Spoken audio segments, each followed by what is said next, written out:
Charge हमारा है वो क्या है। और चार्ज के ऊपर हम ज़्यादा कोई बात नहीं करने वाले हैं, क्योंकि हम लोग अपने छोटे क्लासों में ऑलरेडी पढ़ चुके हैं कि चार्ज क्या होता है। क्लास 8 में हमने पढ़ा होगा, तो वहाँ से आप लोग रिवाइज करिए, जानिए।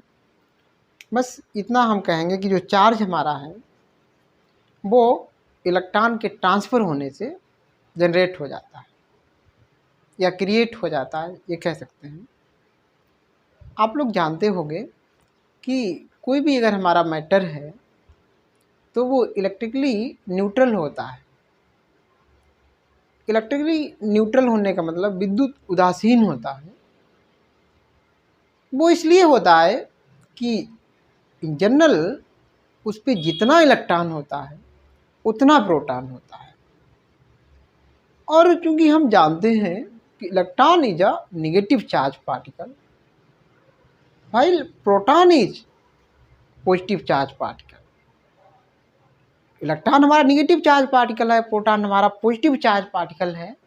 तो जितना इलेक्ट्रॉन है किसी हमारे मैटर के अंदर, किसी भी एलिमेंट के अंदर, किसी भी मॉलिक्यूल के अंदर जितना इलेक्ट्रॉन है उतना ही प्रोटॉन है। अब मॉलिक्यूल एलिमेंट सब छोड़ दो, हम कह रहे कोई पदार्थ है, कोई मैटर है, उसके अंदर जितना इलेक्ट्रॉन है उतना ही प्रोटॉन होगा।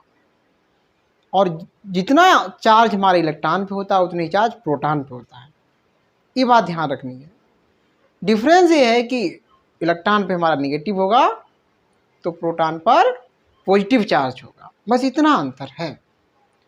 तो मान लो कि कोई हमारा एक मैटर है जिसको हमने एक्स कह दिया, इस पर अगर आपके पास 10, इसके पास 10 इलेक्ट्रॉन है तो इसके पास 10 प्रोटॉन्स ही होते हैं। अब क्योंकि इन दोनों इलेक्ट्रॉन पे जितना चार्ज होता है, charge of electron electron equal to charge of proton,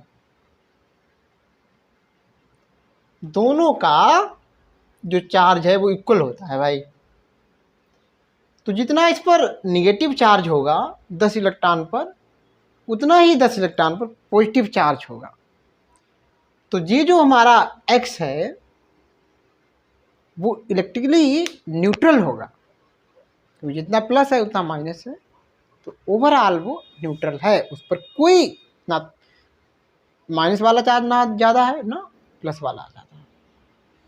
लेकिन अगर ऐसा हो जाए कि इन भाई साहब पर एक इलेक्ट्रॉन कहीं बाहर से इस पर आ जाए तो क्या होगा, इलेक्ट्रॉन तो 11 हो जाएंगे भाई, 11 इलेक्ट्रॉन हो जाएंगे। तो एक इलेक्ट्रॉन के बराबर इस पर चार्ज है वो बढ़ जाएगा। तो इस x को हम लोग लिखेंगे, जैसे इसने ये ले लिया, इस x ने एक इलेक्ट्रॉन ले लिया, इस तरीके से लिख सकते हैं इलेक्ट्रॉन को। तो ये जो x है वो अब x माइनस बन जाएगा। बात समझ में आ रही है? इस पर माइनस चार्ज 1 आ गया क्योंकि इसने एक इलेक्ट्रॉन लिया हुआ है। ठीक है, इस तरीके से अब ये जो है x है वो चार्ज हो गया है। तो हम कहेंगे कि जो हमारा चार्ज है वो इलेक्ट्रॉन के ट्रांसफर से जनरेट होता है। Is it clear? ठीक है, क्लियर हुआ है। तो फिर अब ये जो इलेक्ट्रॉन, कोई भी चीज़ है जो इलेक्ट्रॉन देती है, मान लो यहाँ तक पहले सही है, ठीक। अब ये मान लो कि अगर ये चीज़ एक्स थी,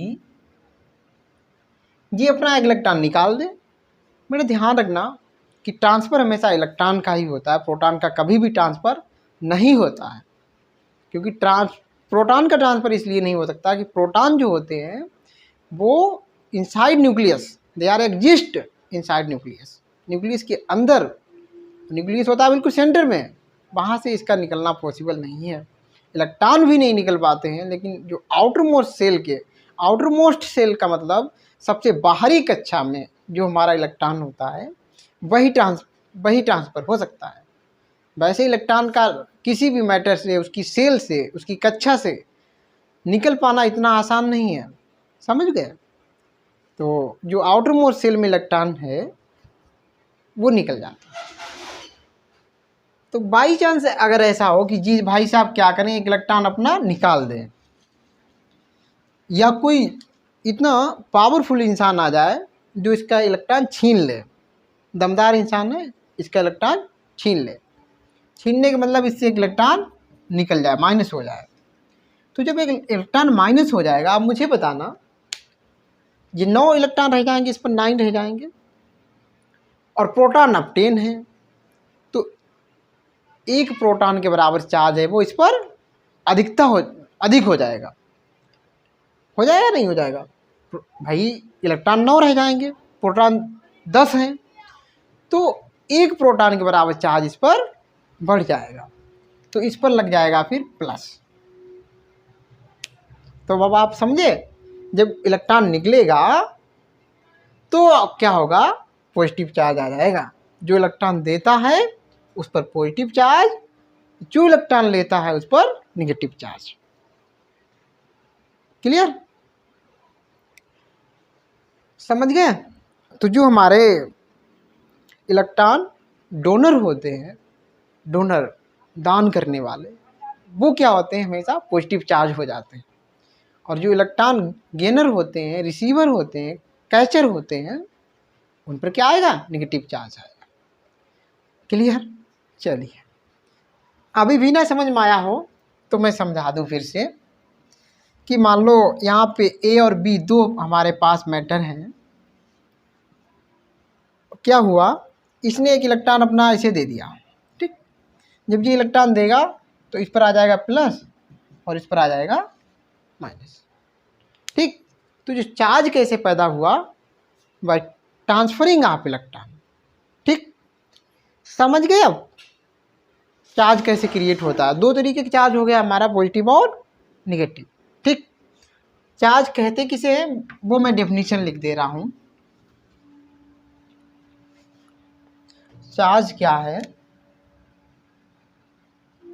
charge is the property associated with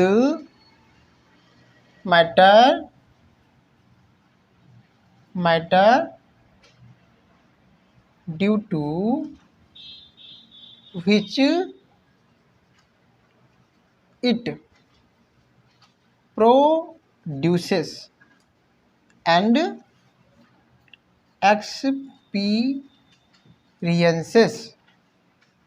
experiences